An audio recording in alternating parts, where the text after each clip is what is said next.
yang disampaikan oleh 3 orang atau lebih yang memiliki kualifikasi terbaik sebagai orang-orang yang berakhlak mulia, sempurna maupun menghafal dan tidak pernah berbohong. Yang keempat, membaca merupakan ibadah. Membaca Al-Quran menjadi tanda keimanan seseorang. Semakin tinggi imannya, semakin sering dan bersungguh-sungguh membacanya, semakin sering membaca meningkatkan keimanannya.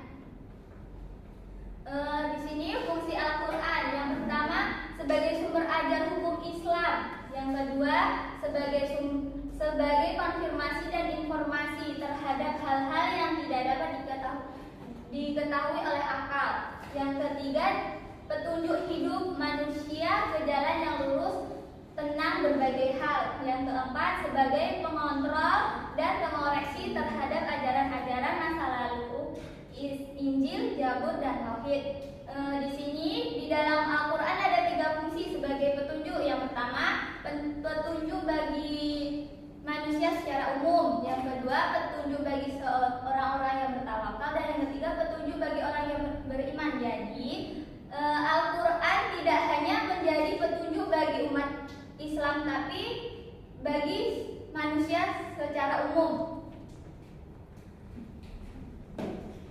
Fungsi-fungsi Al-Quran dalam kehidupan. Yang pertama, siapa yang bisa menyebutkan? Saya dulu. Ya. Fungsi Al-Quran ada Al-Huda atau petunjuk dan Al-Furqan atau pembeda. Nah, Al-Huda ini dalam Al-Quran ada 3 posisi. Al-Quran yang fungsinya sebagai petunjuk. Al-Quran menjadi petunjuk bagi manusia secara umum yang sudah diatur dalam Quran Surah Al-Baqarah ayat 185. Petunjuk bagi orang-orang yang bertakwa, Quran Surah Al-Baqarah ayat 2, dan petunjuk bagi orang-orang yang beriman. Nah, sedangkan Al-Furqan sebagai pembeda adalah Al-Quran dapat membedakan antara yang hak dan yang batil, atau antara yang benar dan yang salah. Diatur dalam Quran Surah Al-Baqarah ayat 185 dan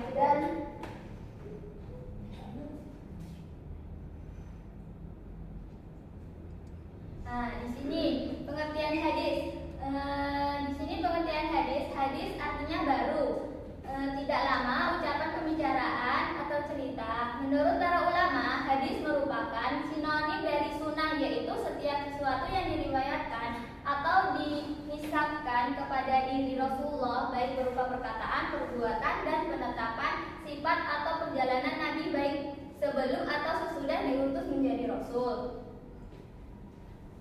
Di sini maksud dari perkataan itu sendiri adalah segala perkataan yang pernah diucapkan oleh Nabi dalam berbagai bidang seperti bidang syariah, akhlak, akidah, dan pendidikan. Sedangkan perbuatan adalah penjelasan praktis Nabi Muhammad terhadap peraturan syara yang belum jelas teknisnya penjelasannya, seperti hal jumlah rakaat, cara mengerjakan haji, cara berzakat, dan lainnya. Di sini takrib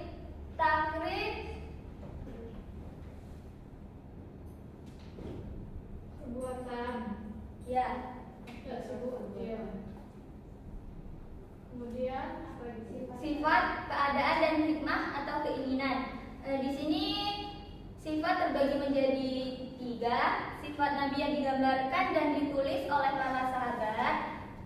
Yang kedua, silsilah atau nasabnya. Yang ketiga, niham atau keinginan Nabi untuk melaksanakan suatu hal, seperti keinginan beliau untuk berpuasa setiap tanggal 9 Muharram. Fungsi hadis terhadap Al-Quran. Yang pertama, mengukuhkan hukum yang sudah ada dalam Al-Quran. Yang kedua, memerincikan ayat Al-Quran yang mujmal. Yang ketiga, membatasi keutamaan ayat Al-Quran. Yang keempat, menetapkan hukum yang belum terdapat dalam Al-Quran. Fungsi Al-Quran dan hadis dalam Islam. Yang pertama, Al-Quran merupakan kitab suci yang diturunkan Allah. kitab Al-Quran sebagai penyempurnaan dari kitab Allah yang diturunkan sebelum Zabur, Taurat, dan Injil. Yang kedua, sebagai sumber hukum pertama dan keutamaan Islam. Yang ketiga, hadis merupakan sumber hukum kedua ajaran Islam setelah Al-Quran. Yang keempat, hadis merupakan rujuk umat Islam dalam memahami syariat. Baiklah, di sini Ibu akan memberi tugas kalian. Tolong diskusikan atau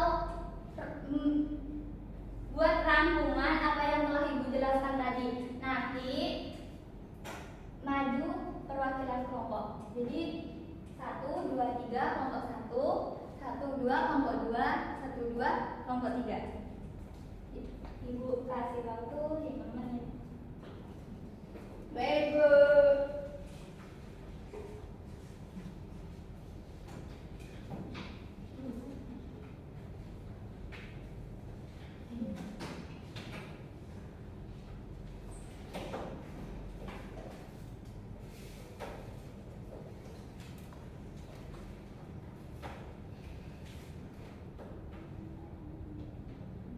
Bisa? Bisa, Bu. Apa udah? Sudah, Bu. Boleh? Siapa duluan? Kelompok berapa? 1, 2. Saya, Bu, kelompok 1.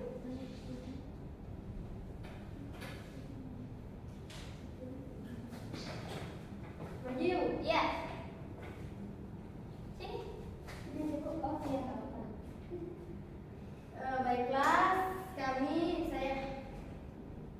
Baiklah, saya perwakilan dari kelompok 1 akan mempresentasikan hasil diskusi kami, yang mana resume kami ialah Al-Quran Kalamullah yang menjadi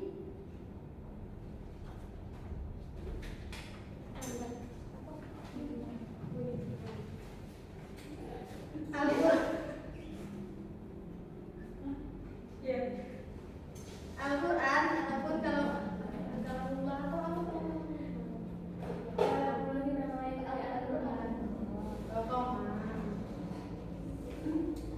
Jadi hasil resume kami adalah Al-Quran Kalamullah yang menjadi mujmal yang diturunkan kepada hati Nabi Muhammad SAW yang diriwayatkan kepada kita secara mutawatir dan membacanya dinilai sebagai ibadah.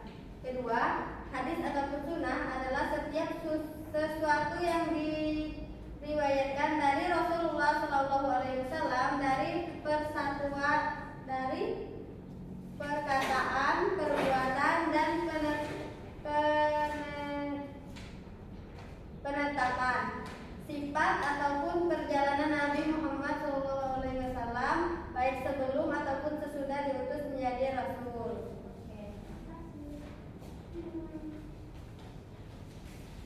Baiklah, kelompok selanjutnya.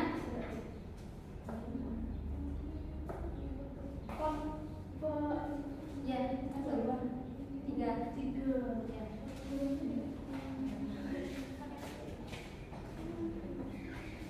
Nah, kesimpulan dari kelompok 3 yaitu fungsi hadis terhadap Al-Quran adalah menguatkan dan menegaskan hukum yang terdapat dalam Al-Quran, menguraikan atau menjelaskan dan merincikan ayat-ayat yang masih global, menetapkan dan mengadakan hukum yang tidak disebutkan dalam Al-Quran, dan membatasi keutamaan ayat Al-Quran. Mungkin itu saja kelompok resume dari kelompok kami.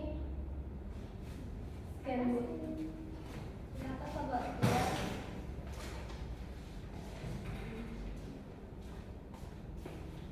Baiklah, saya perwakilan dari kelompok 2 akan mempresentasikan hasil diskusi kami, yang mana fungsi Al-Quran bagi manusia sesuai arti dari nama-nama Al-Quran itu sendiri. Al-Quran berisi tentang hukum dan juga tuntunan manusia dalam menjalani kehidupan di dunia. Di dalam Al-Quran mengatur bagaimana berhubungan dengan orang lain, berdagang, warisan, dan lain-lain.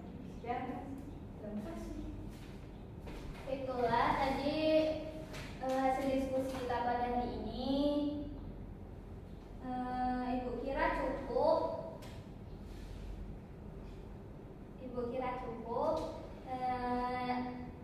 Untuk